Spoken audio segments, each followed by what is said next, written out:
porque los gatos son Rueda la silla, Rey, que haces a mitad de la silla. diseñados para consumir gran Estás a mitad de cantidad la silla. de lípidos, sobre todo para la obtención de energía.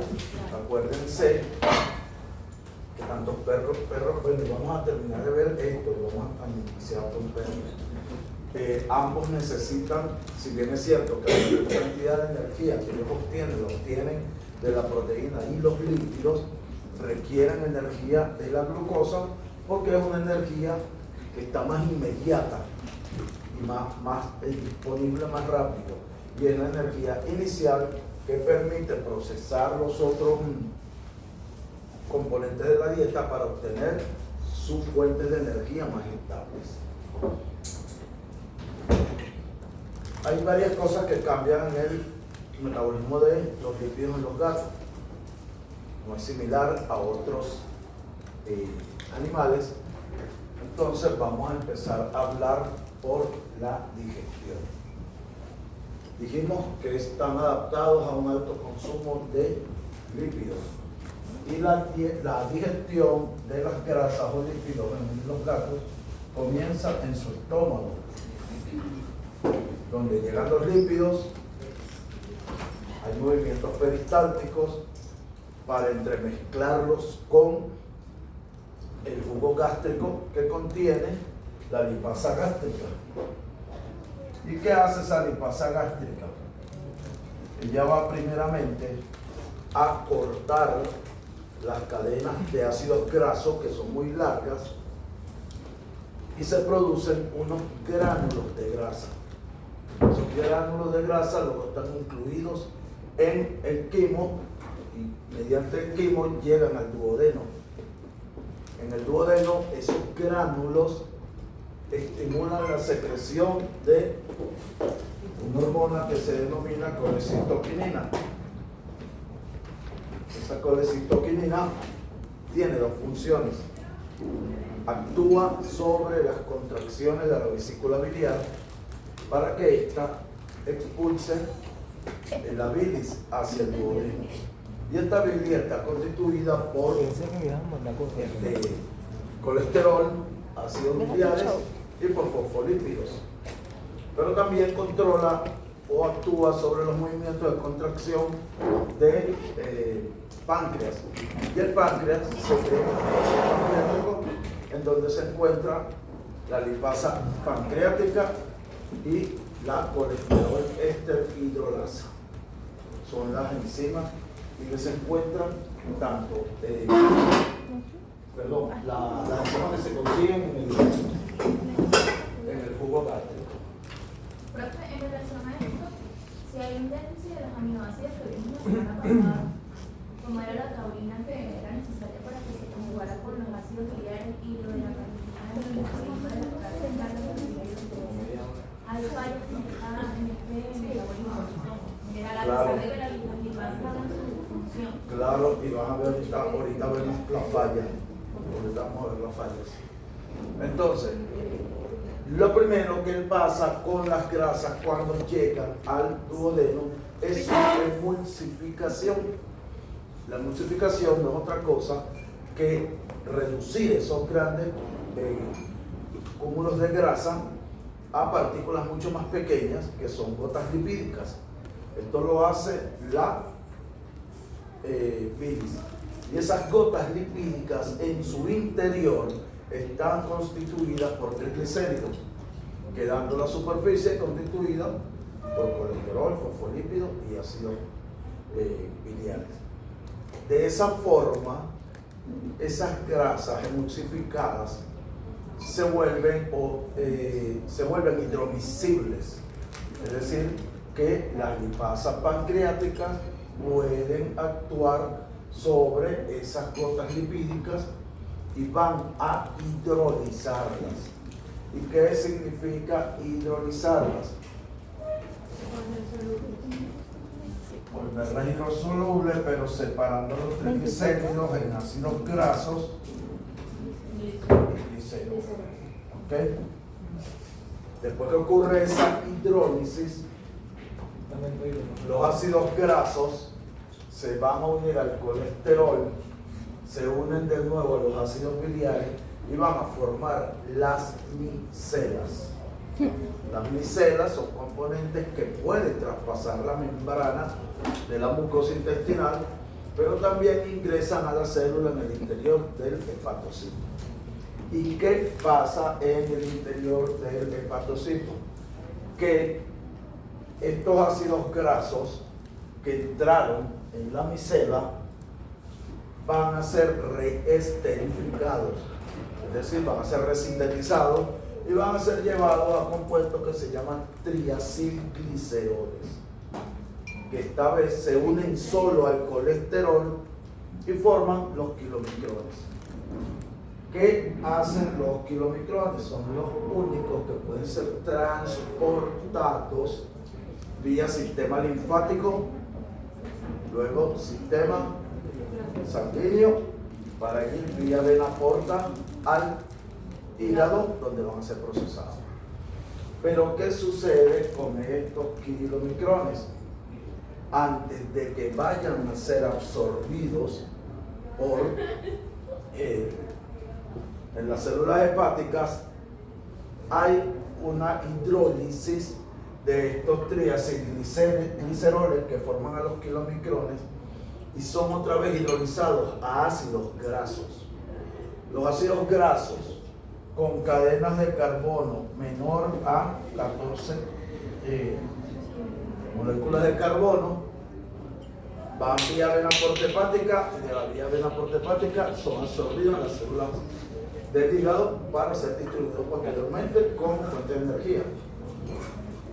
Los que tienen 14 átomos de carbono o más se regresan al enterocito, vuelven a ser esterificados de nuevo, se someten a todo este proceso para poder llegar a cadenas de carbono de menos de 14 y ser finalmente absorbidos.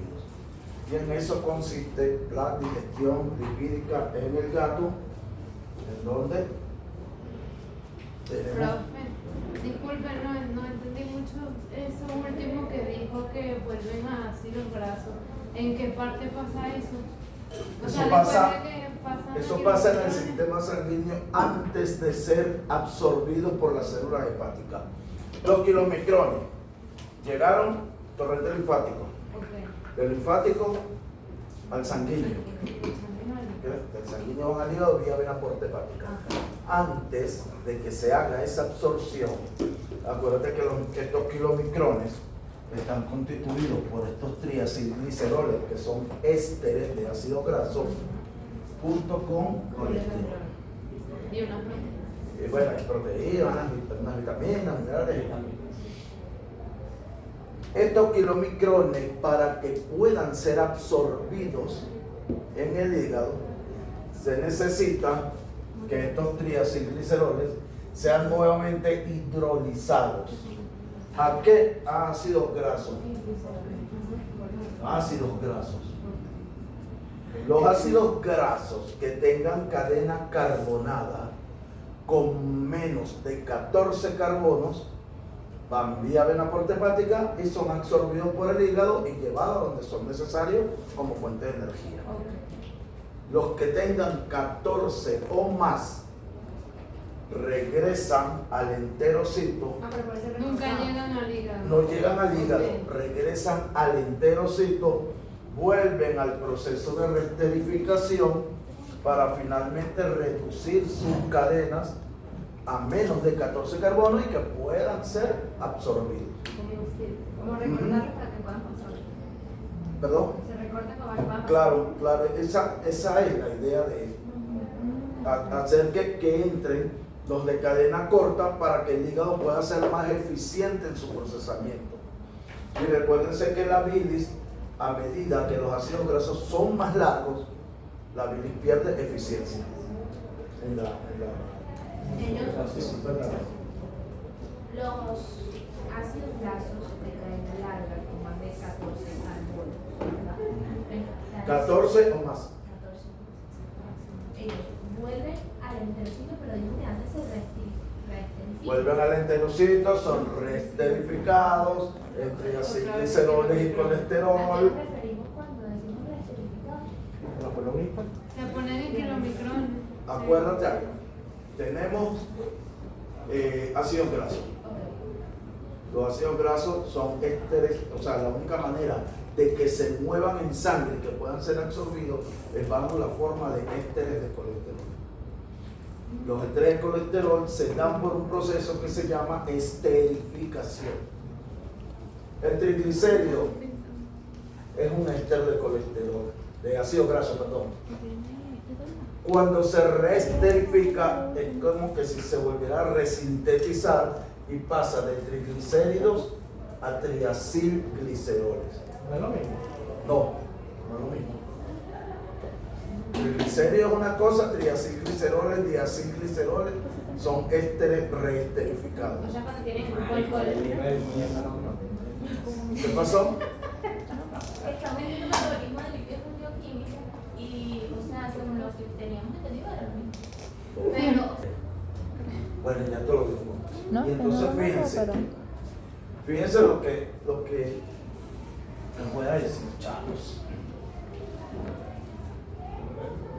Metabolismo de lípidos en gatos es engorroso, es fastidioso, intervienen muchas enzimas, muchos sustratos, hay reacciones intermedias. Yo no les voy a preguntar que me digan esto, pero al final de cada proceso vamos a ver cómo desde la digestión lipídica,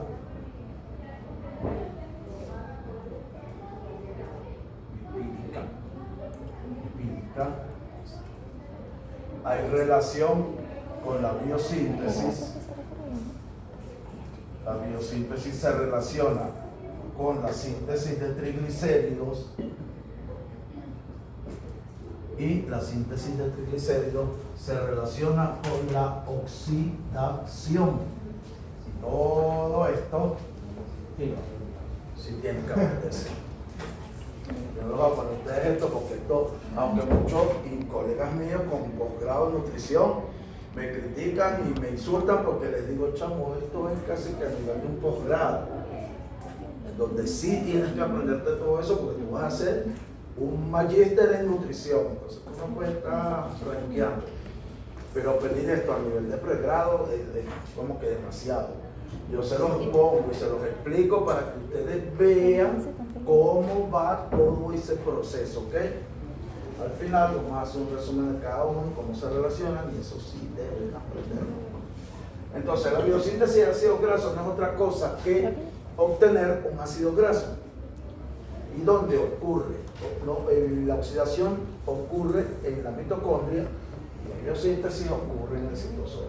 Ahora bien, ¿qué se necesita para iniciar la biosíntesis? La biosíntesis de ácidos grasos requiere de ciertos cofactores, como son el ATP para aportar energía, las coenzimas NADPH que sirven para transportar electrones y el acetilcoenzima A como sustrato. La biosíntesis de ácidos grasos en los gatos parte del uso de la glucosa, pero sabemos que los gatos son ineficientes en el uso de carbohidratos. Entonces esa glucosa la traen ellos de la gluconeogénesis. Esta glucosa entra al hepatocito, en donde es sometido a dos vías metabólicas, la glicólisis y el ciclo de las pentosas. ¿Para qué? Para generar sustrato y generar ATP. ¿Y qué sustrato se origina? Dos moléculas de piruvato, dos ATP energía, dos NAPH, que es la forma reducida de la NAD, y otra molécula de acetilcoenzima A. Hasta aquí es la base de la biosíntesis. ¿Okay?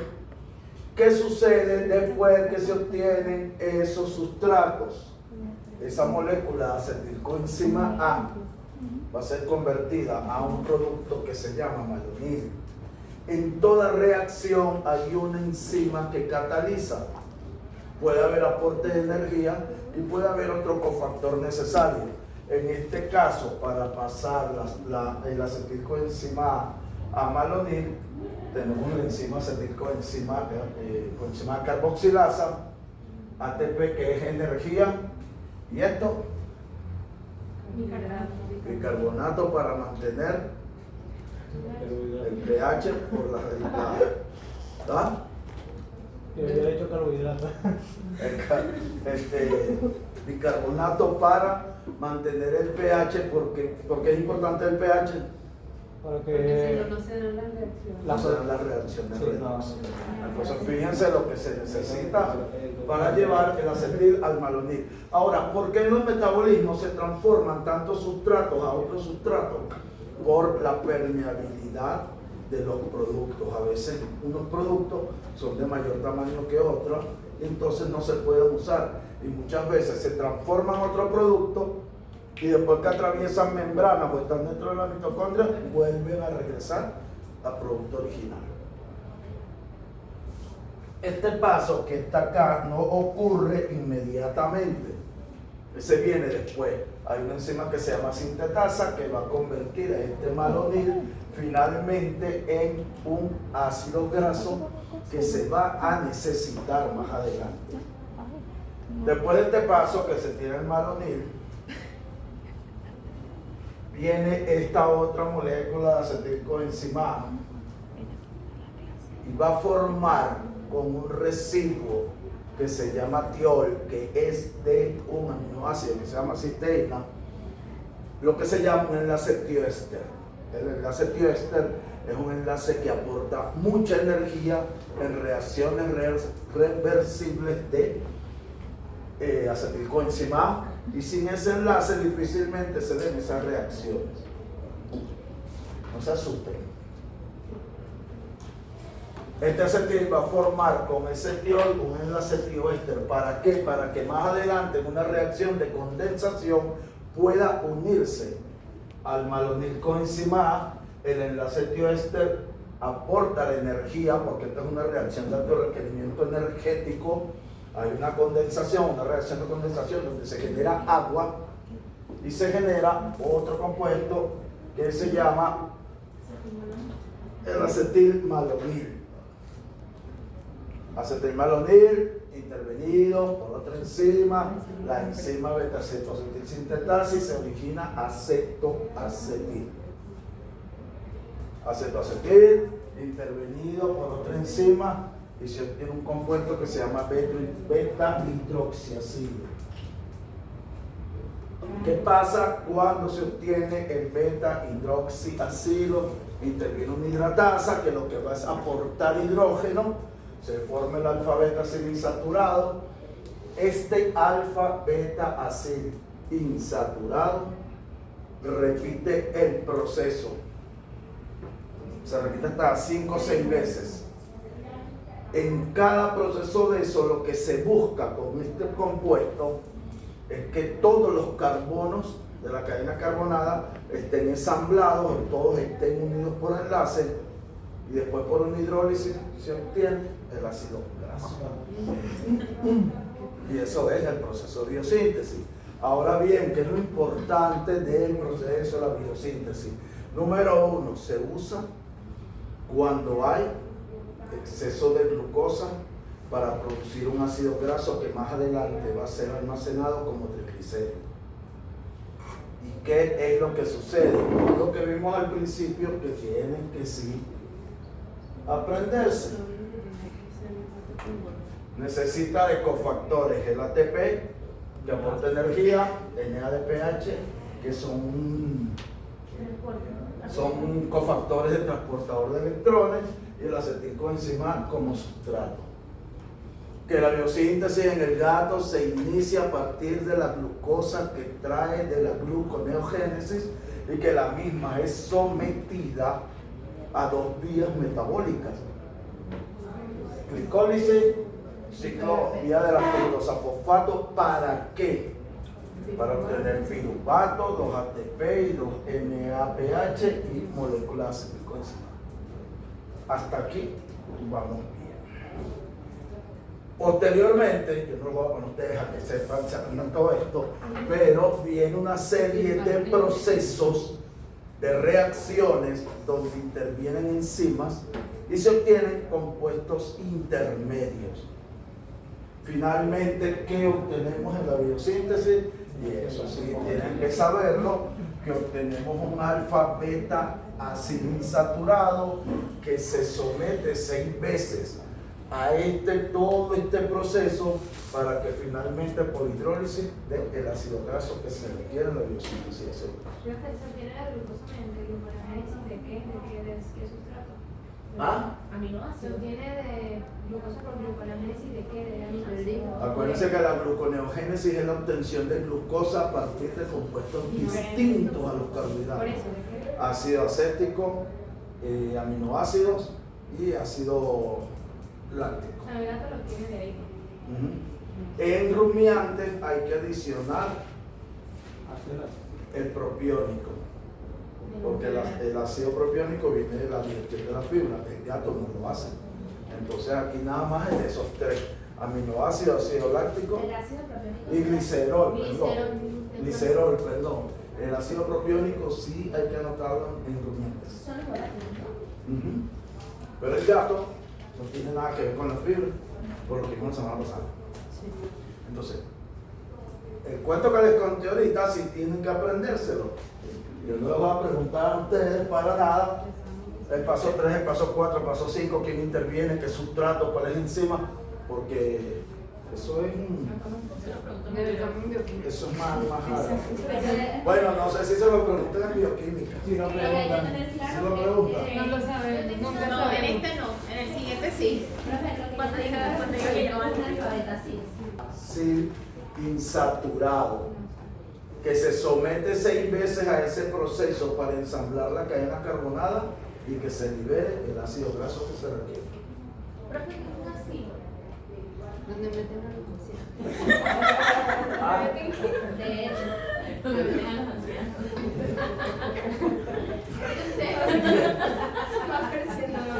mira, No acepta el problema con el tema de la lo que acabamos de ver ahorita en palabras, la biosíntesis de ácido graso ocurre en el citosol con la ayuda de los factores que hablamos.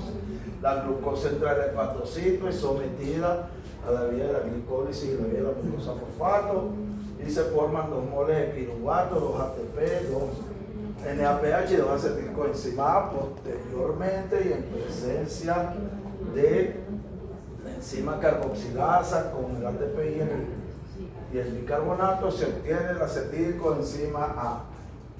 Y hablamos que ese acetilcoenzima A después por la condensación y con el acetilcoenzima A que se une en el acetioéter forma el acetilcoenzima A y el malonil.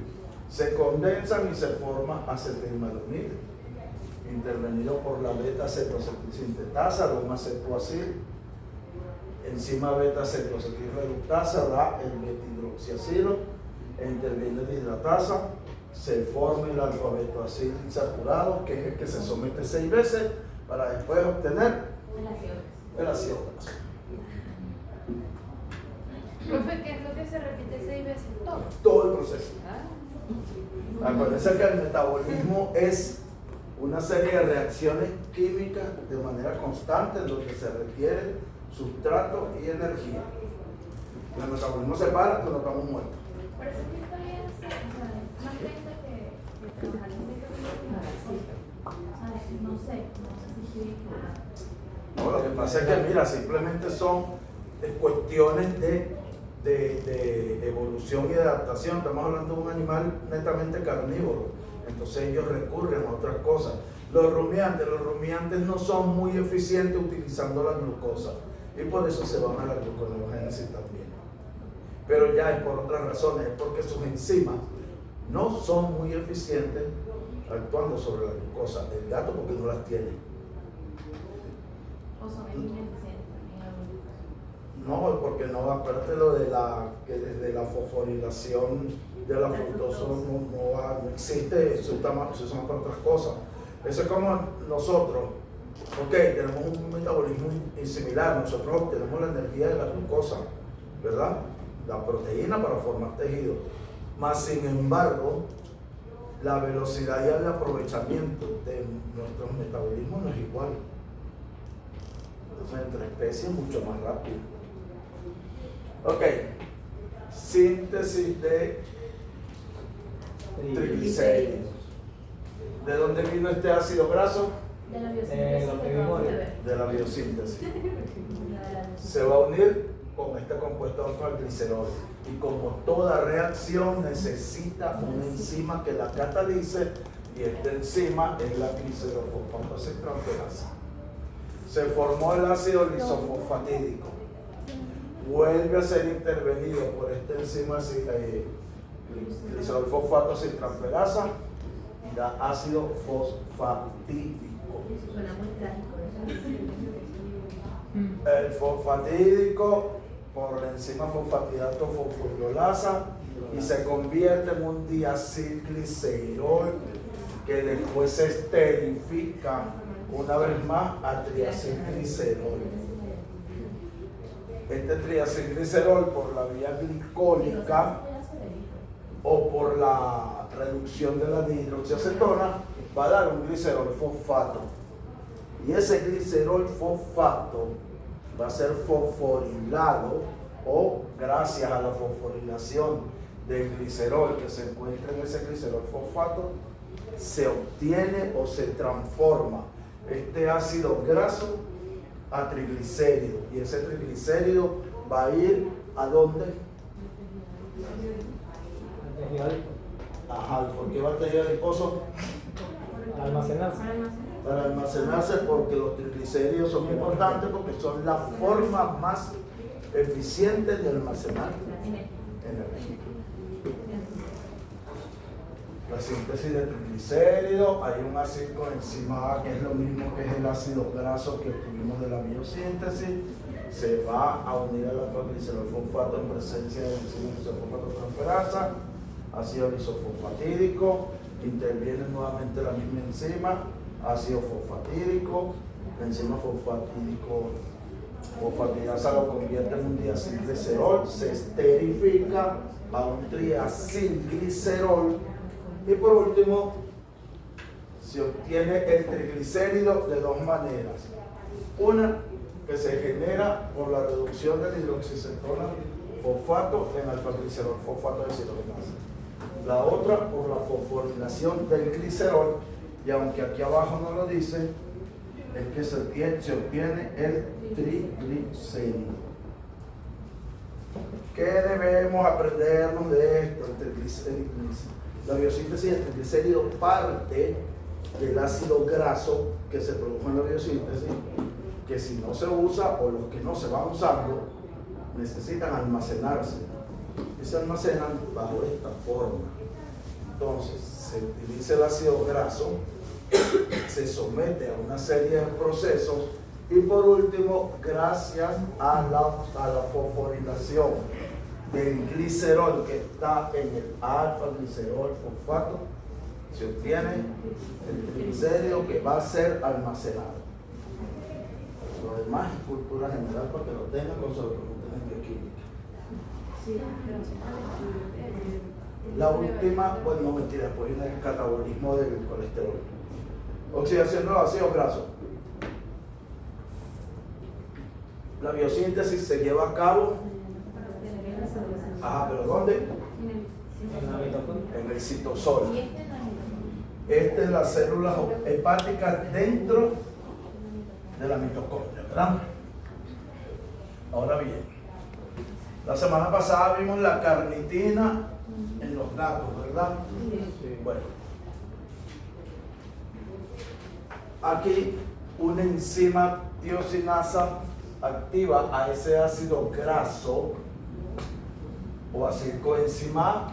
Este ácido graso o acilcoenzima A proviene del triglicérido que está almacenado, que muchas veces se dice que no son ácidos grasos, pero sí se consideran ácidos grasos de cadena corta, media o larga.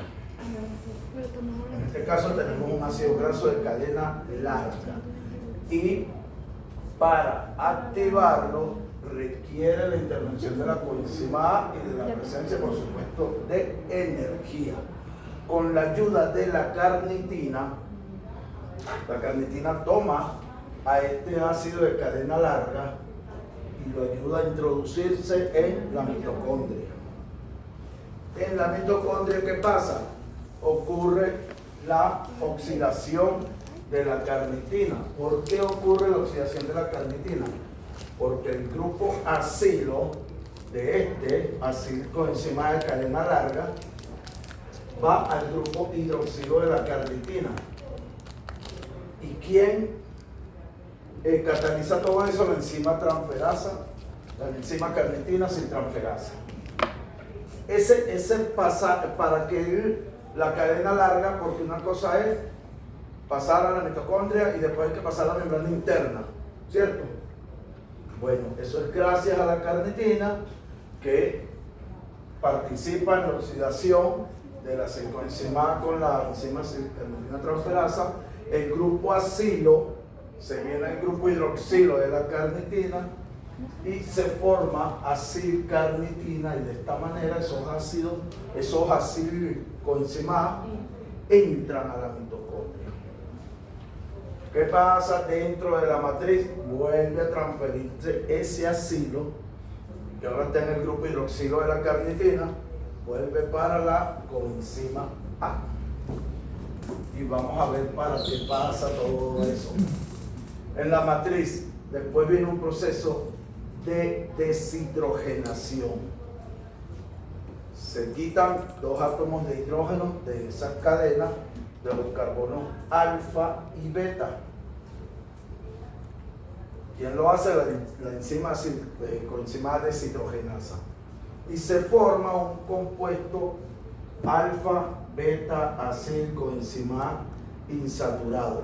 El de la biosíntesis era beta, acilcoenzima A, pero no era insaturado ni nada. Este es saturado. Insaturado, perdón. Se transforma en otro compuesto con la intervención de otra enzima que es el beta hidroxiacilcoenzima A.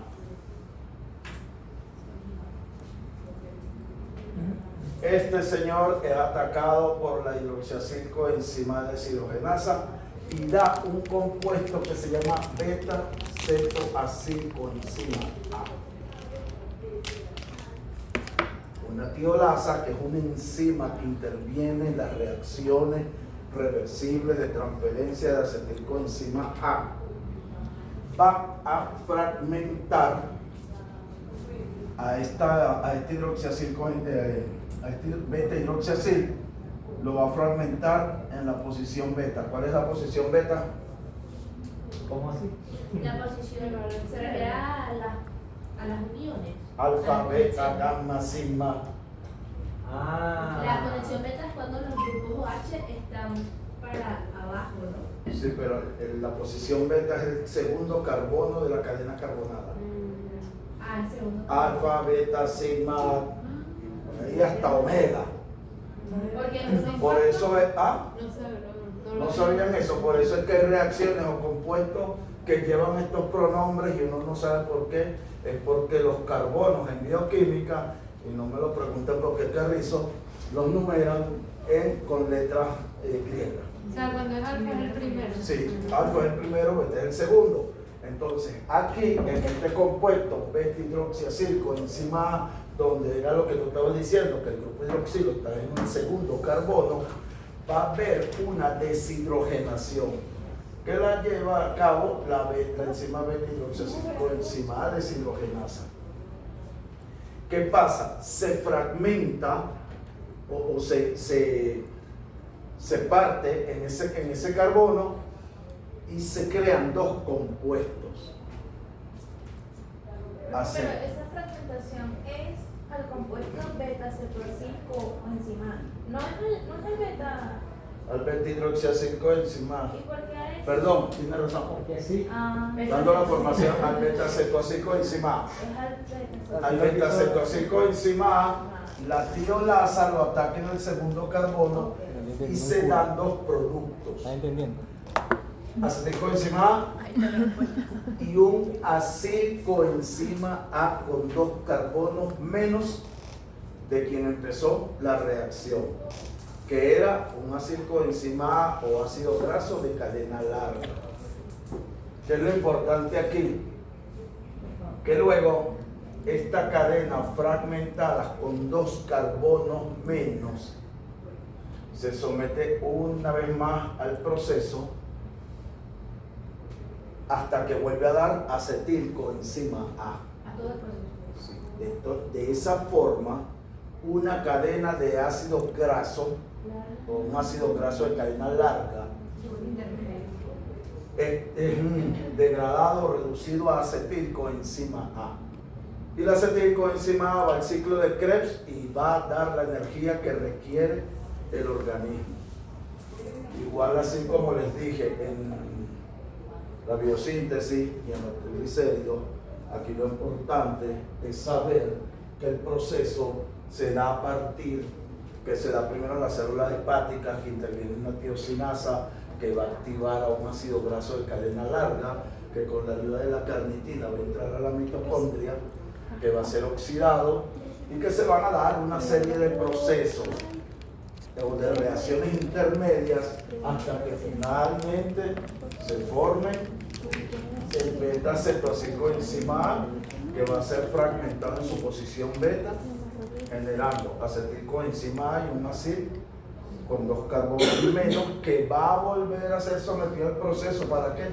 Para dar otra vez acetilcoenzima A. Tenemos un ácido graso de cadena larga, se llevó a producción de acetilcoenzima A y uno de cadena corta, que va a volver a ser procesado para volver a producir acetilcoenzima A. Y de esta manera la oxidación de ácidos grasos sirve para proveer energía a partir de el acetilcoenzima A, que se incorpora al ciclo de Krebs y da la energía que requiere.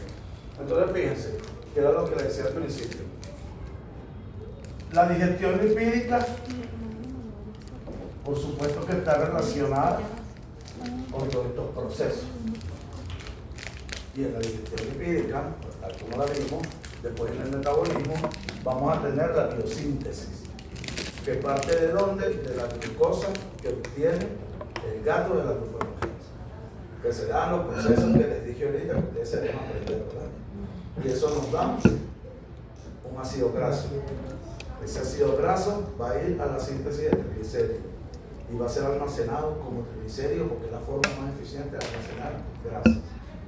Y posteriormente ese triglicérido va a ser oxidado para dar acetilcoenzima A y que el animal tenga energía. Es decir, la biosíntesis se da cuando queda, o sea, siempre se da, pero usa la glucosa en exceso. La transforma en ácido graso, ¿para qué? Para poder almacenarla. Porque si esa glucosa queda dando vueltas en el torrente sanguíneo, ¿qué pasa? El glicemia, Diabetes, obesidad. Cosa que en el gato y en el perro es muy facilita por la comida que le damos. Entonces esa glucosa es transformada en triglicéridos para poder ser almacenada y tenerla ahí. Y si se necesita energía, se oxida y se obtiene el acetilcoenzima. Entonces fíjense que lo que les estoy diciendo, lo importante no es, para mí, yo no voy a estar preguntando, describa todo el proceso de biosíntesis, pero sí tienen que saber de dónde parte, a dónde llega y para qué sucede. Eso sí hay que saber. Porque esto se les olvida mañana. Sí, como los exámenes de bioquímica. Eso se les olvida. Pero lo que no se les puede olvidar nunca es saber que los procesos lipídicos están relacionados para formar energía a partir de un sustrato, almacenarla y usarla. Entonces tienen que saberlo, porque esa es la base que les va a dar de solucionar inclusive problemas metabólicos que tengan que ver con el exceso de grasa, como por ejemplo que vamos a ver ahorita en el perro, la hiperlipidemia. que es un exceso de grasa por problema metabólico. ¿Y qué causa? ¿Qué causa la hiperlipidemia? Ácido graso, hígado graso. Hígado graso. ¿Y? No, puede ser cirrosis hepática, otra cosa. Una lipidosis. Lipidosis, ácido, hígado graso. Ácido graso, ya estoy. La lipidemia causa Ya colapsé. ácido graso. ¿Y el ácido graso qué es? ¿Se cubrió todo el hígado de grasa? No, es que tapa los tubos, los conductos. Todos los lobulillos están tapados con grasa, no circula la bilis, no se hace, que lo graben, o sea, en parte Porque no hay Limpieza de o sea, lo grave no es que, bueno, la digestión de los lípidos, lo grave es que no hay bilis que elimine la sustancia tóxica. De ahí viene el problema. La cirrosis viene porque se forman cicatrices en el hígado, que también tiene que ver con el exceso de grasa, y donde se forman esas cicatrices, las células del hígado no trabajan más nunca. Entonces, por eso que ustedes pueden ver, alguien que no consume alcohol se puede morir de cirrosis hepática. ¿Por qué? Por un exceso de grasa. Y si come carbohidrato en exceso, muchísimo más. No, pero uno juzga, ¿eh? Cirrosis. Ya es borracho. Bebía. Como borrachos somos gente decente. ¿Cómo es que el alcohol Como ser debe ser. Claro, borrachos somos gente decente. Mira, Somos. bueno, la oxidación de ácido graso, aquí está tal cual se las dije en palabras.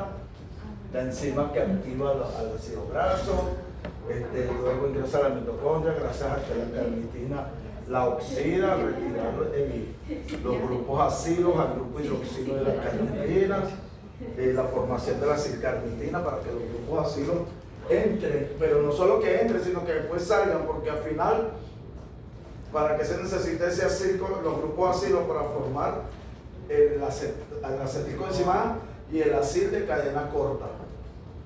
el acil de cadena corta. El acetilcoenzima, que es el que se forma después de la fermentación en el carbono beta del O sea, beta-hidroxiácido. de cadena corta para que pueda entrar. Claro, y era lo que hablábamos hace rato, que hablamos de las cadenas. Que las cortas hay que que solamente pasan a volver a cortar porque tienen Menos de 14. Las largas hay que volver a hacer. Hay que volverlas a. Entonces fíjense cómo todo este cuento se repite y se relaciona. Por último, en lo que vamos a ver aquí, la importancia de la taurina. Catabolismo del colesterol. El colesterol es el esterol que más abundante hay tanto en dieta como en tejido animal, ¿cierto? Y que se usa donde se excreta en la bilis, participa en la síntesis de ácidos biliares. Forma hormonas endocrinas. ¿Está?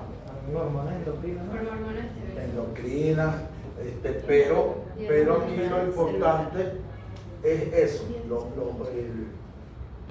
es excretado en la bilis, forma o ayuda a sintetizar los ácidos biliares, pero también sirve como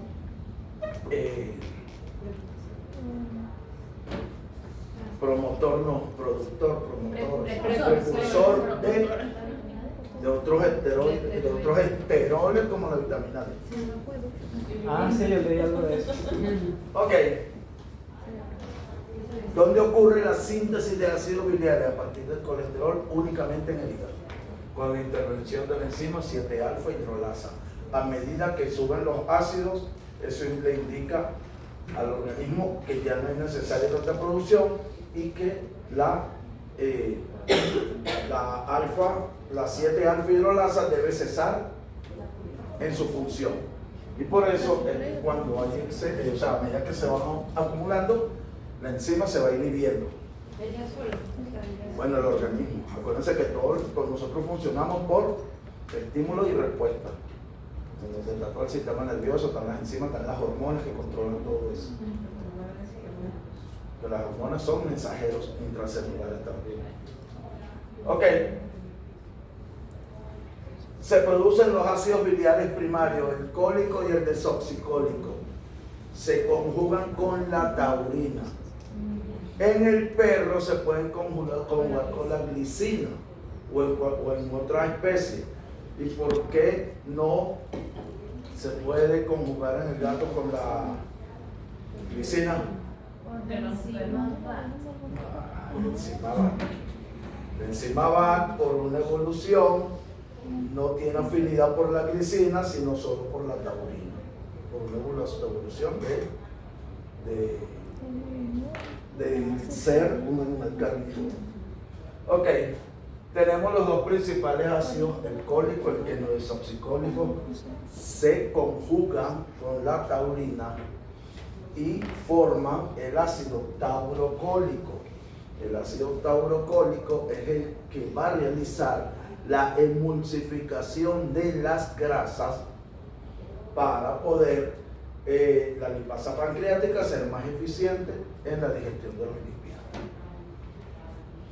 Llegaron al lumen del intestino, se formó ese ácido taurocólico, pero puede ocurrir que los dos ácidos principales, el cólico y el quenodesoxicólico, estén en exceso en el lumen, porque en ese momento no se requieren más para conjugarse con la taurina. ¿Qué pasa con esos ácidos? Se desconjugan, se deshidroxilan y forman ácidos secundarios, como el desoxicólico y el litocólico. Ambos ácidos secundarios pueden ser reabsorbidos por el colon, pueden ser absorbidos nuevamente por las células hepáticas para formar otros esteroides, o simplemente se excretan en las heces. Entonces, de ahí la importancia de la taurina, en donde tenemos que el catabolismo del colesterol se da únicamente en el hígado, como participación de la enzima acetalfibrilasa, se segregan o se producen los dos principales ácidos biliares, cólico quenodesoxicólico, se conjugan con la taurina y forman el ácido taurocólico que va a dar a la bilis y es el que va a realizar la emulsificación de las grasas. Cuando hay mucha cantidad, se desconjugan, se deshidroxilan, forman ácidos biliares secundarios que pueden ser reabsorbidos por el colon o absorbidos nuevamente por las células hepáticas para producir otros esteroides. Recuerden que el colesterol también se usa en la síntesis de otros esteroides y pueden también ser eliminados por las heces. Entonces recuerden bien, hay que aprenderse. ¿Por qué? ¿Por qué? Porque el felino no sintetiza. Por la importancia Ah, La no. importancia del colesterol en el felino. Entonces, pero el exceso de estos ácidos no tiene ninguna, o sea, no le causa ningún daño. Por lo que veo, se reabsorben. No sé Porque qué. se reabsorben, se rehusan o se excretan porque es el colesterol. ¿Okay? Por ejemplo, el intestino delgado secreta soluciones acuosas que tienen electrolitos para controlar o nivelar o proteger la acidez que trae el pH. Cuando esas secreciones superan a la absorción, viene cambio de pH, se alteran las bacterias, se altera el funcionamiento de las proteínas del páncreas y en consecuencia se producen enteritis y diarreas. Pero el colesterol, como se vuelve a usar o se excreta, no hay problema. Profe, ¿y esto pasa así en todas las especies o solo en los gatos? No, acuérdense lo que les dije, el metabolismo no es igual en todos. El metabolismo no es igual en todos los animales. Esto no es un metabolismo inclusive entre los herbívoros y los herbívoros monogástricos y poligástricos. El perro es un poco diferente en gato porque el perro es omnívoro. Yo me imagino que aquí en el gato se reabsorbe en el colon, porque yo leí más en el libro que se reabsorbe en el ilio. En el ilio. Pero me imagino que en el gato es diferente. No, porque acuérdense que el ilio se une al colon por la válvula iliocecal. Oriental. Oriental. Te me está pegando de la mujer oriental. Entonces todos los metabolismos son. Claro, pregunto porque distintos. como por lo menos en el canino también se puede conjugar a la taurina o a la glicina, no sé si lo que sigue es No. igual. En todas las especies Se conjuga. se conjuga. Ok. menos en los carnívoros estrictos que son los gatos. Claro. Pues los gatos, porque la enzima esta BAC no tiene afinidad por la glicina, entonces no cataliza la reacción de unión entre la taurina y la glicina. Por eso es que no se da. Esas son las cosas que Pero lo demás es igual. sí. Ahora escúchenme, La importancia. los cuentos que le eché, y esto es importante, que es, sí debes conocer cómo es ese metabolismo. Completico. Sí, ahí no hay nada difícil, una sola enzima, dos ácidos biliares principales, la taurina, los dos secundarios, la taurina, si hay en exceso, este ácido taurocólico se desconjuga y se deshidroxila y da dos ácidos secundarios que pueden ser reabsorbidos, excretados o utilizados. Nada. Y lo que sí, olvídense, estás aprendiendo todo ese proceso, yo no voy a preguntar eso, pero sí puedo preguntar qué pasa en la digestión lipídica o cómo se relaciona la biosíntesis con la síntesis de triglicéridos y la oxidación de ácidos grasos. Y respondemos el proceso. Y ese es el cuento chino. Profe, pero usted tiene que estar consciente de lo que está diciendo. Porque después decimos. ¿Cómo que está inconsciente? Y se Yo siempre estoy produce consciente, una chica. serie de procesos y usted pone ¿qué proceso? No. A usted le encanta poner proceso. Claro, porque. Ya va. Yo les estoy diciendo que a ustedes yo no les voy a preguntar todo esto, Se acuerda, ¿ok? Pero igual lo tenemos Pero que tienen responder. que saberme cuándo se usa esto, de dónde parte y a dónde llega. No me van a echar todo este cuento porque por eso les dije, suceden una serie de reacciones intermedias que dan producto, pero tienen que decirme cuál es el producto final y qué pasa al final del cuento. Vamos a dejar la película a mitad de camino. No vaya a tener que reacción. Que no les van a poner reacciones, ¿vale? Mira, ¿dónde está otra clase? Los perros. Los perros, por más que los veterinarios se empeñen en que no, están diseñados para comer carne cruda. La primera barrera sanitaria de un perro es su sistema digestivo. Ahora, por supuesto, un sistema digestivo puede funcionar bien en la medida de que se le dé una dieta adecuada a los requerimientos de seguridad fisiológica. ¿Y cómo funciona ese estómago como una barrera protectora? Separa el medio externo del interno, preparando o sea, cuando el animal consume el alimento, el ácido clorhídrico, más que todo, que tiene ese animal, prepara ese alimento para que pase sin problema de contaminación al medio interno. Y ese mismo sistema digestivo que funciona como barrera también impide que haya pérdidas del interno al externo. Cuando vemos un perro vomitando, más que todo cuando salimos a talleando, sobre todo comida aliñada. O sea, si tú estás comiendo carne guisada y va la carne guisada para el pobre perro, al ratico está echando el mucho. Entonces, el animal puede tomar una dieta adecuada para que su sistema digestivo funcione adecuadamente y sirva como una barrera de protección. Como en todos los seres vivos, por supuesto la alimentación impacta a la salud, pero también impacta al sistema digestivo. Cuando tenemos problemas digestivos, nuestro sistema inmune, sí, ¿cómo es que dicen ustedes? Se inmunosuprime. Ustedes los veterinarios, ¿vale? Estoy diciendo ustedes los hablando de ustedes los veterinarios.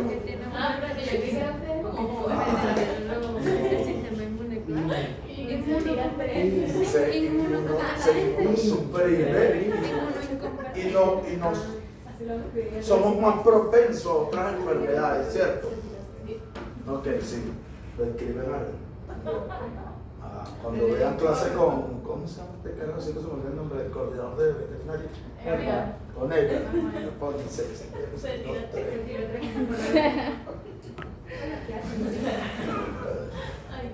Bueno, entonces toda esta buena alimentación que tiene impacto favorable o negativo sobre el sistema digestivo y sobre la salud, nos garantiza que tengamos a un animal o con un estado saludable y un sistema digestivo saludable. Y el estado saludable es aquel donde hay un equilibrio entre bacterias benéficas, células del sistema inmunológico que actúen en armonía y pueda darse ese estado de salud que requiere el perro, y el sistema digestivo saludable, que es una consecuencia del estado saludable, que es una consecuencia de la dieta, permite que el sistema digestivo funcione adecuadamente, primero degradando el alimento y luego tomando los nutrientes para poder ser absorbido. Es por eso que siempre debemos tomar en cuenta la digestibilidad y la composición nutricional de la dieta, porque es lo que nos va a garantizar sistema digestivo, estado saludable.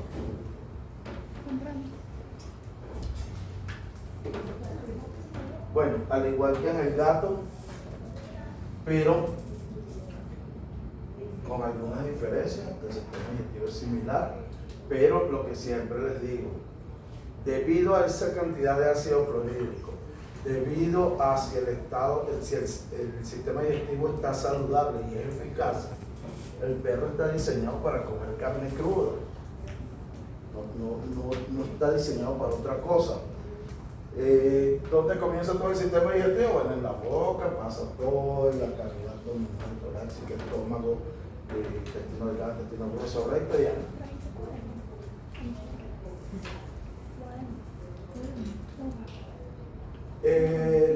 Ya sabemos las glándulas anexas lo que hacen, ¿cierto? Sí. Hígado, páncreas, vesícula biliar, y sirven para, a través de todas las enzimas que producen, ¿para qué sirven todos esos jugos gástricos? Para realizar la digestión, para descomponer alimentos y que se pueda absorber el alimento a medida que el bolo alimenticio va pasando por todos los órganos del estómago. En la boca, ¿qué sucede en la boca? El animal toma el alimento, lo corta con los incisivos, distribuye con la lengua, mastica con los premolares y molares, y luego, por supuesto que en saliva moldea el bolo y el bolo alimenticio, la lengua lo empuja hacia, más que todo, la orofaringe. Cantidad de dientes, 42 piezas tienen todos los perros adultos. ¿Ah? En la saliva. Vamos a ver.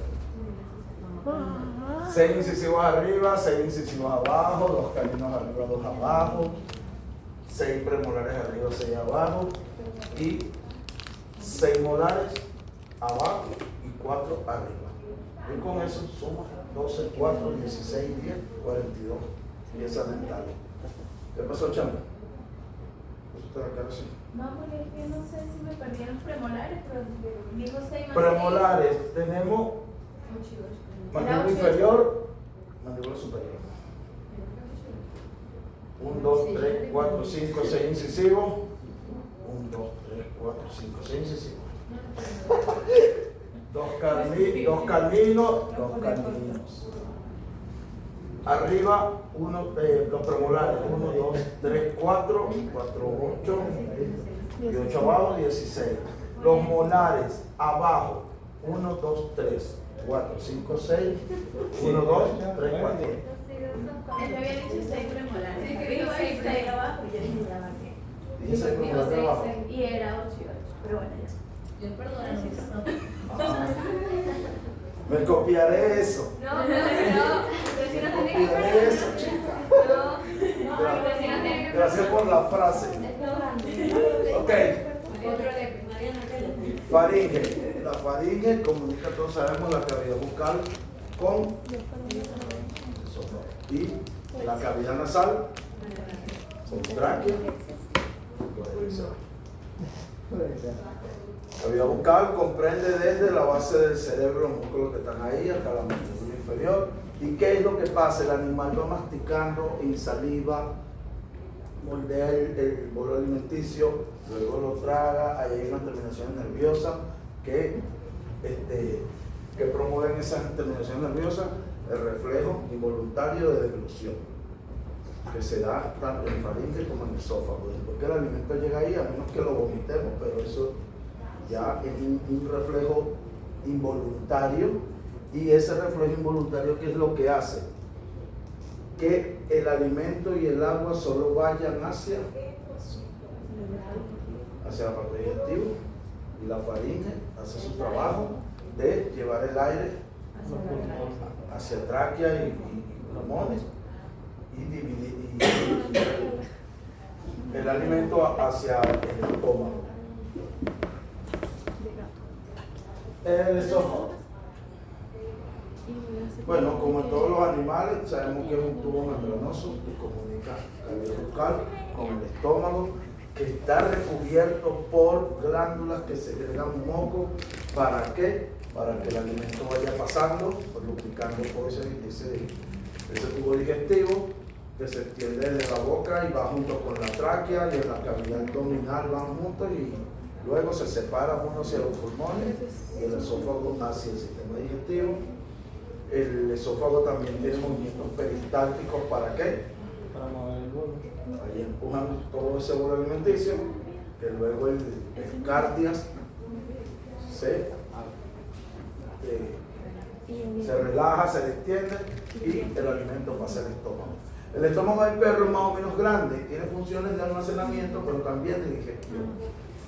¿Qué es lo primero? Aunque ahí no está en orden, pero vamos a ponerlo en orden lógico y fisiológico. Lo primero que debe funcionar en el estómago deben ser todas las glándulas que están en la mucosa, que segregan moco, para proteger a esa mucosa de las secreciones posteriores de ácido clorhídrico, de pepsina y de lipasa pancreática. Gástrica, perdón. Menos mal que está ahí porque me corría. Porque, ¿qué es lo que pasa? Ese ácido clorhídrico lo primero que hace, funciona como la primera barrera para evitar que pasen cuerpos extraños o agentes nocivos, pero también ayuda a ese grado de acidez a ablandar esa carne para facilitar su ataque por las proteínas. Entonces, por supuesto, la mucosa estomacal debe estar protegida.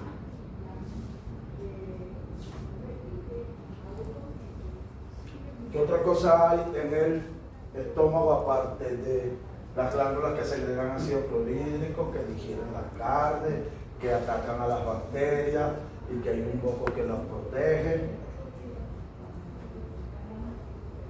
¿Qué otra cosa hay en el estómago? Tejido conectivo, tejido muscular, que lo da peristaltismo, que permite mezclar toda esa comida con los jugos gástricos, para que pueda formarse el quimo. Y el quimo finalmente es el que va a pasar a través del píloro hacia el duodeno. El hígado, la glándula más grande que tenemos, ¿verdad? Que tienen los animales. ¿Y qué produce el hígado? Entre otras cosas, la bilis, que va a almacenarse en la vesícula biliar. Y que la bilis es importante por lo que vimos hace rato. Interviene junto con la taurina o la glicina, en el caso del perro, para emulsificar las grasas para que puedan ser digeridas, pero también la bilis es importante, por lo que decía Richard, que sirve para eliminar toxinas que hayan en el propio hígado o que hayan llegado hasta el duodeno.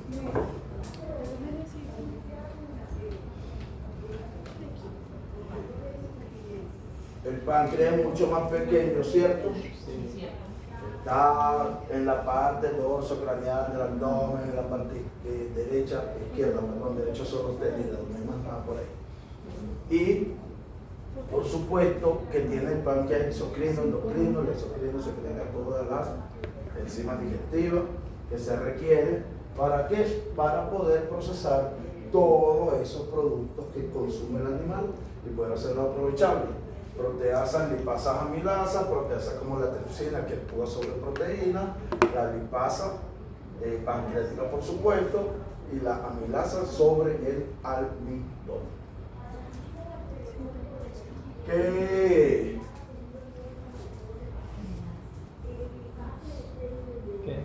Que la pastilla no se pierde.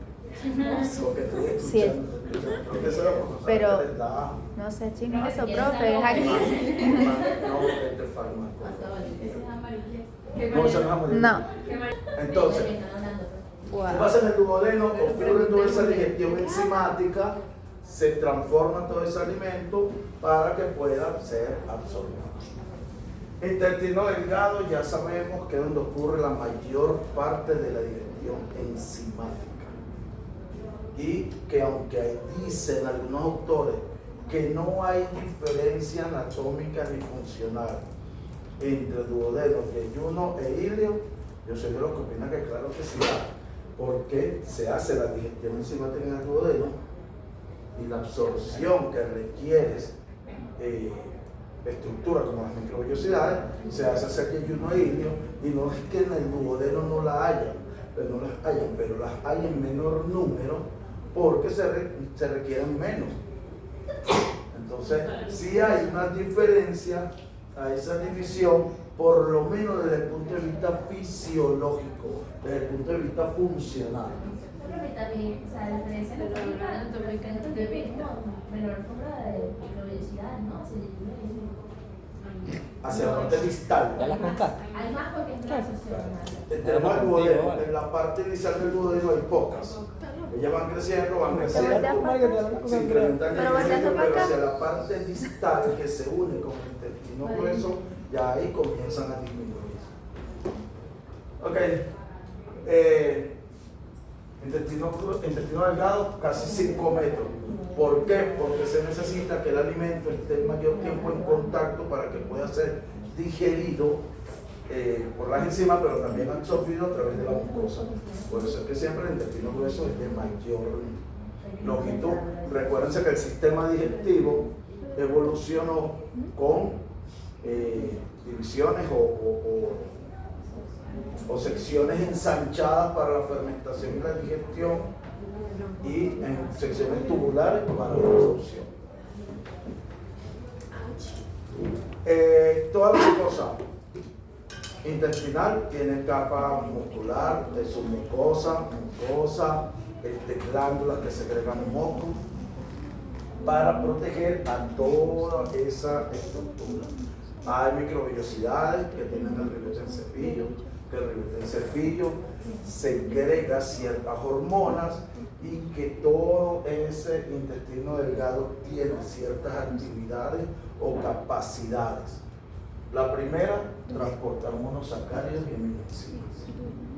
La segunda, que el intestino delgado, o sea, no solo las enzimas que vienen en el jugo pancreático, sino que el intestino delgado, en las microvellosidades, donde está el enterocito, también segrega ciertas enzimas para digerir disacáridos, oligosacáridos y pequeños aminos. Pero otra función importante que tiene la mucosa o las microvellosidades, que tienen proteínas que van a trasladar el calcio necesario para el metabolismo del calcio, para la absorción desde el intestino y la absorción de los huesos. El hierro, por supuesto, importante para la hemoglobina, y la cobalamina para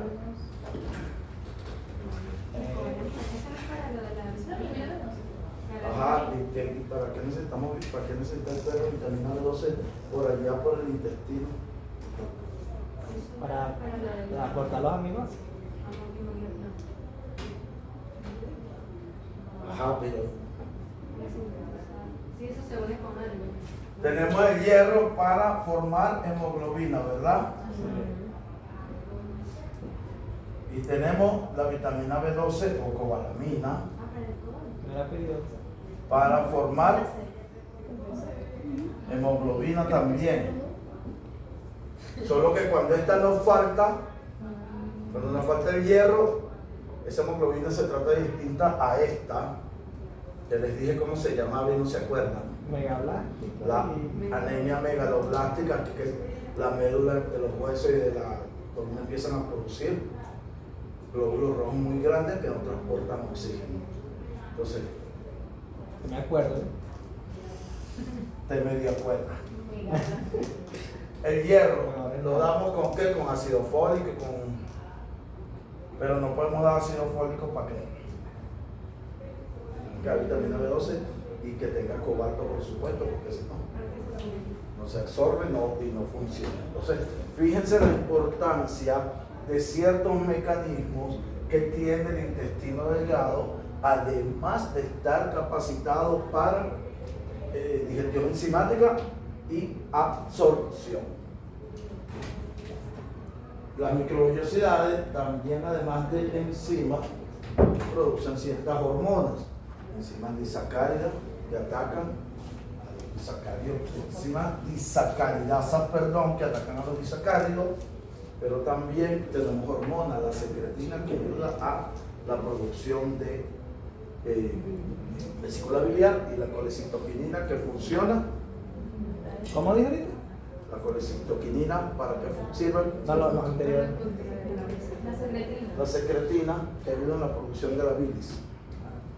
¿Escuchaste? Sí, vesícula biliar. Vesícula biliar. Sí.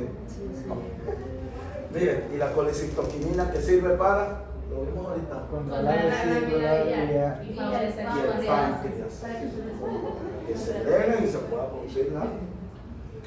En cuanto al movimiento, como todo el sistema digestivo, el intestino tiene motilidad, pero tiene movimientos peristálticos y antiperistálticos.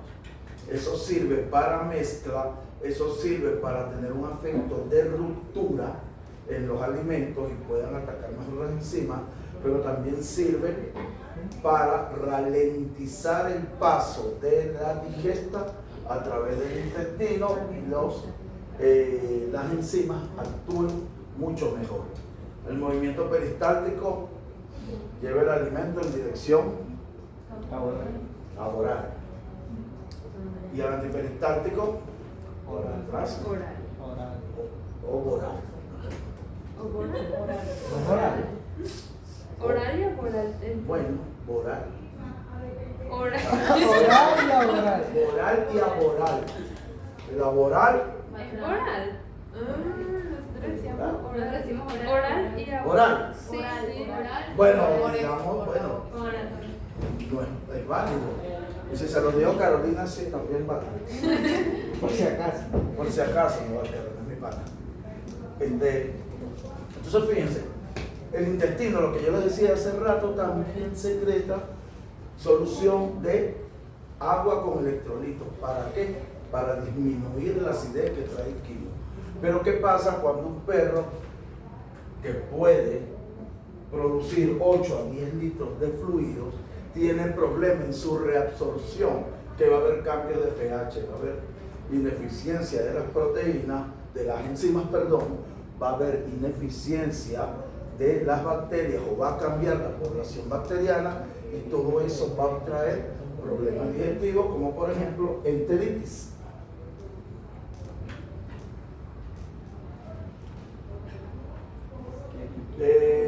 Intestino grueso. Función del intestino grueso: absorción de agua y electrolitos. Y vitamina. También vitaminas. Ok.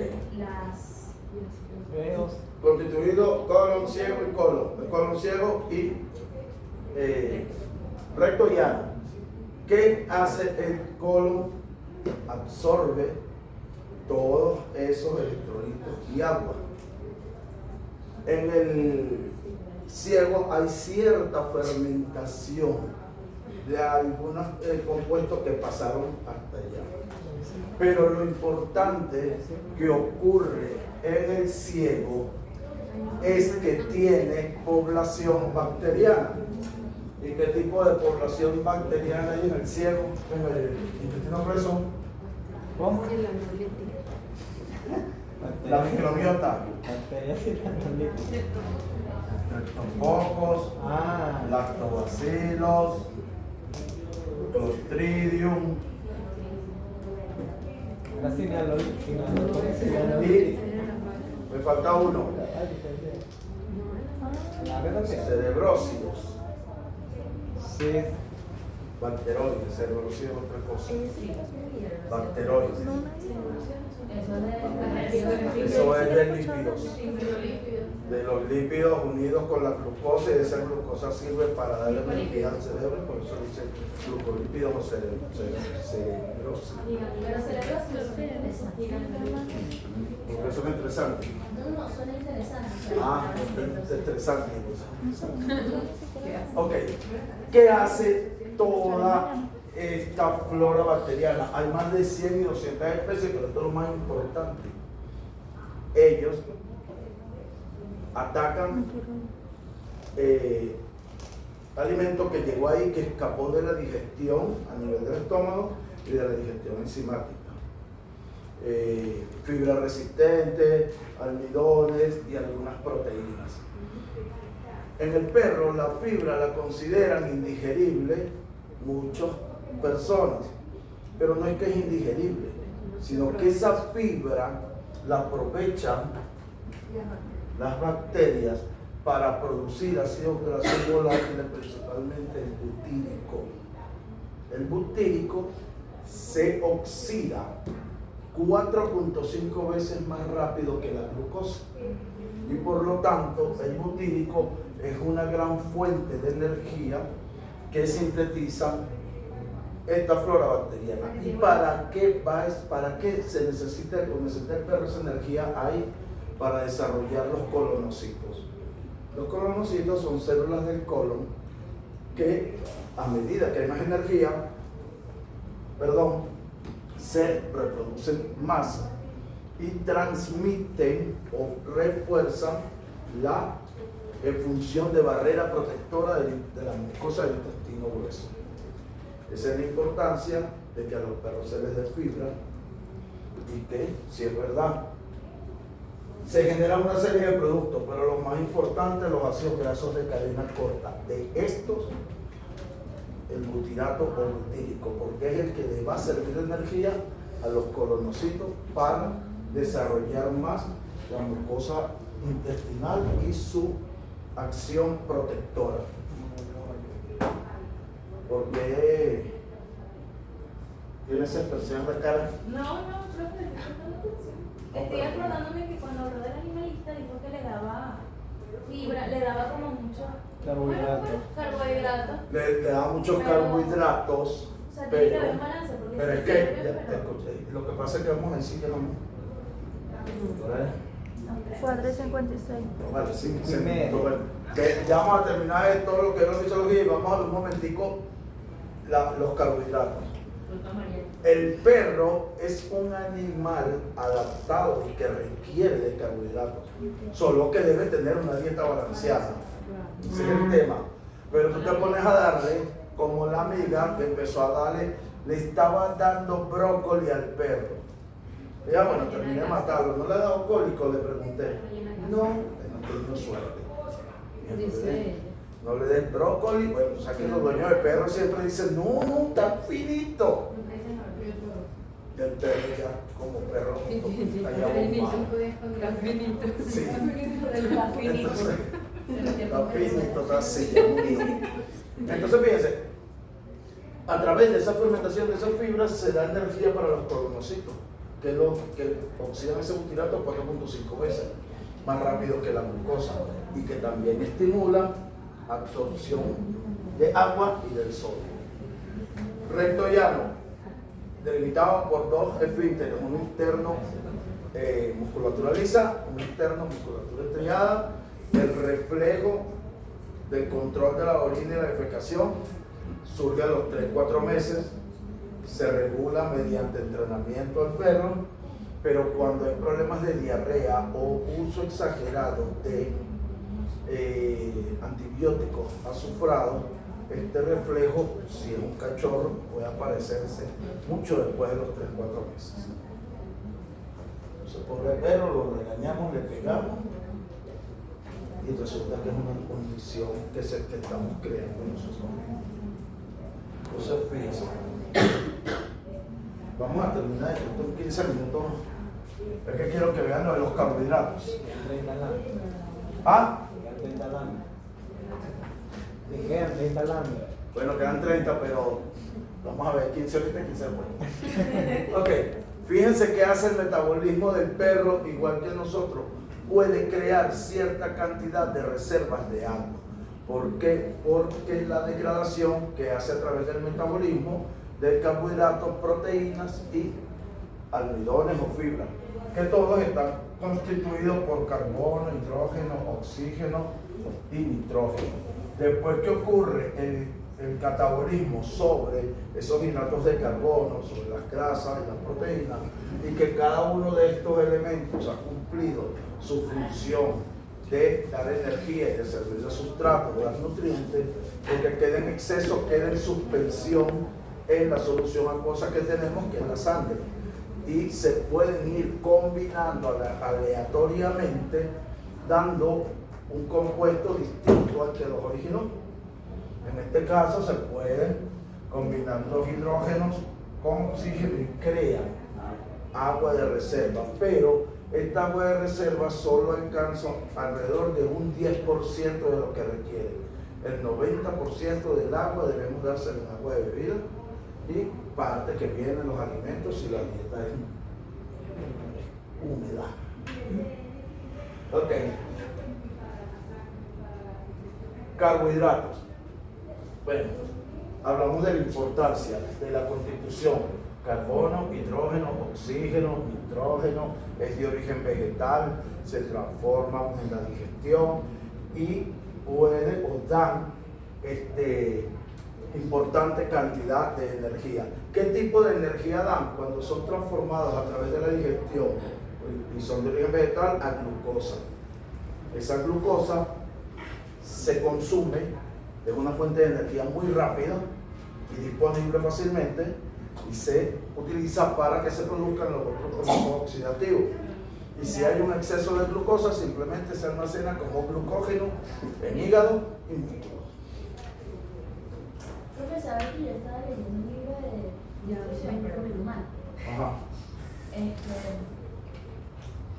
Bueno, el punto es que estaba hablando de las dietas cetogénicas, que hacemos De las dietas cetogénicas.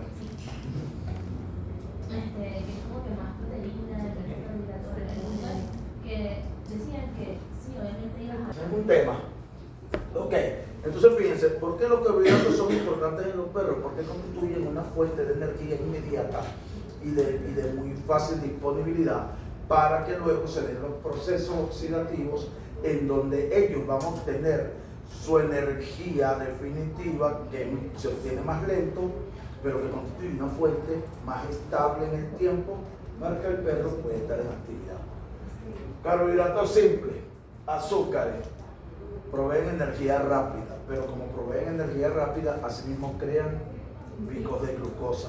Esos picos de glucosa pueden causar obesidad o pueden causar diabetes.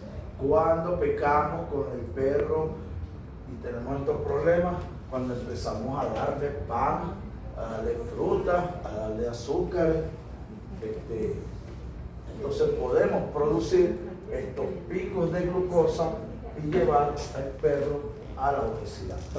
¿Puedes repasar algo? No. La anterior mandó como 3 láminas. Probar el metabolismo carbohidrato. Ya, la anterior. Ya era ese. Este es el anterior. Sí. Está perdido. Ya, Creo que fue que subió la siguiente y después se regresó. Hablamos del metabolismo del perro, de cómo crear el agua. Hablamos del metabolismo de los carbohidratos porque es importante. Y ahora la clasificación en carbohidratos simples, que son los que proveen, son azúcares que proveen energía de manera rápida. Se denominan carbohidratos simples porque al ser azúcares no necesitan ser procesados o transformados en el organismo, sino que se aprovechan directamente. Y es una fuente de energía fácil y siempre disponible. Los complejos. los carbohidratos complejos son cadenas ramificadas unidas por una cantidad de unidades o constituidas por unidades de azúcar. Entonces, ¿qué pasa con estos carbohidratos complejos? Que es donde hablamos de que es bueno darle los carbohidratos al perro también, porque forman la base de una dieta saludable. ¿Por qué? Porque estos son energías rápidas que produce picos de glucosa y que puede aumentar la obesidad y el riesgo, pero que la necesito más no en exceso para que el perro después pueda usar sus carbohidratos complejos, que son de digestión lenta y que van a dar una fuente de energía más constante para que el perro se mantenga más en actividad.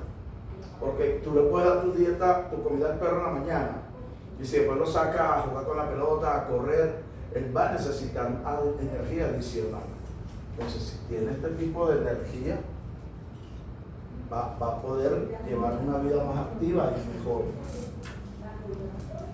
Tenemos dos tipos de carbohidratos complejos, el almidón y la fibra.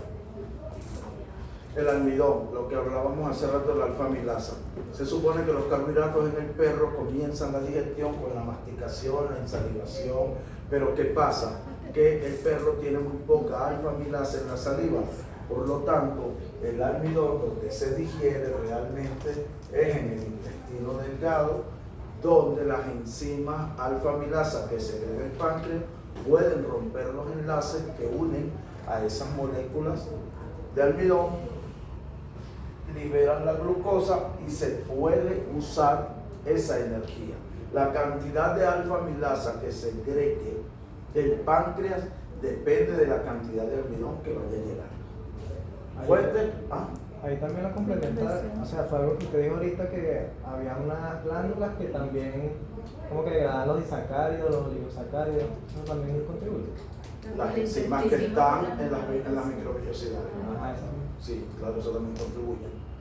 Ok, entonces, en el intestino delgado, las alfa-amilasas atacan esos enlaces porque está en mayor cantidad y liberan la glucosa que está dentro del almidón, se absorbe a través de la pared del intestino delgado, se traslada a través del sistema linfático sanguíneo al hígado y del hígado la glucosa se distribuye a donde se va a requerir.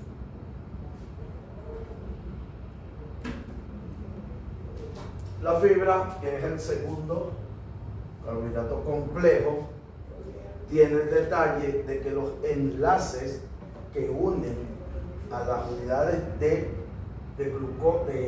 azúcares que las constituyen tienen una orientación diferente y las enzimas digestivas no pueden romper esos enlaces. Por lo tanto, la fibra es la que requiere el perro para ser utilizada, donde hablamos en el intestino grueso, que hay una microbiota que sí puede romper esos enlaces y se pueden utilizar como fuente de energía. Ahora, como fuente de energía, más que todo, no tanto para el perro, sino para la microbiota que está ahí, para fortalecer el sistema o la función de barrera protectora del intestino grueso. Entonces, no es que los carbohidratos sean malos para los perros, sino que hay que tener una dieta balanceada, pero también hay que tener en cuenta qué carbohidratos les estamos dando. Los carbohidratos siempre no es recomendable dárselos en exceso.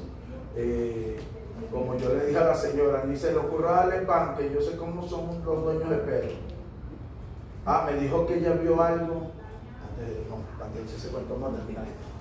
Entonces, fíjense, en el metabolismo de los carbohidratos vimos cuál es la importancia de qué tipos de carbohidratos consume el perro, cómo los utiliza, cuáles podemos dar. Anteriormente se creía que los carbohidratos complejos eran los que causaban obesidad en el perro y hasta alergias. Resulta que no es así, que ellos forman parte de una dieta saludable porque al ser más lento es una fuente de mayor o más constante de energía. ¿Okay? Entonces, fíjense.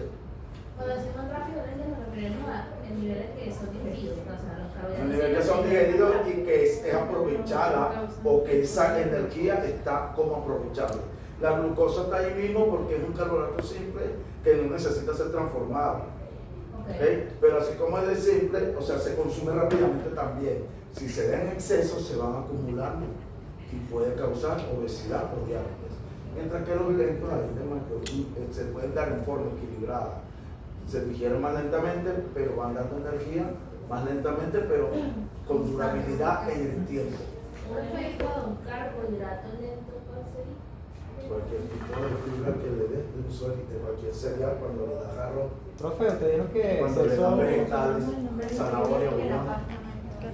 La pasta, mira, a mí no me gusta darle pasta a un perro porque El pan sí. Pero si es italiano. si el perro es italiano, bueno, no sé. Pero yo le iba a preguntar si Profe. los alimentos fibrosos sí recomienda. O sea, Oye, pero que dime. son igual que fibra. Usted dijo que el exceso de glucosa provocaba alergias. ¿Alergias de qué tipo? Porque De sabes piel. que. No, pero sabes que.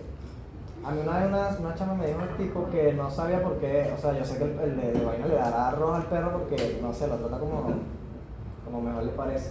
Pero ella dice que el perro come mucho carbohidratos, pero no engorda. Y parece como si tuviera sarna.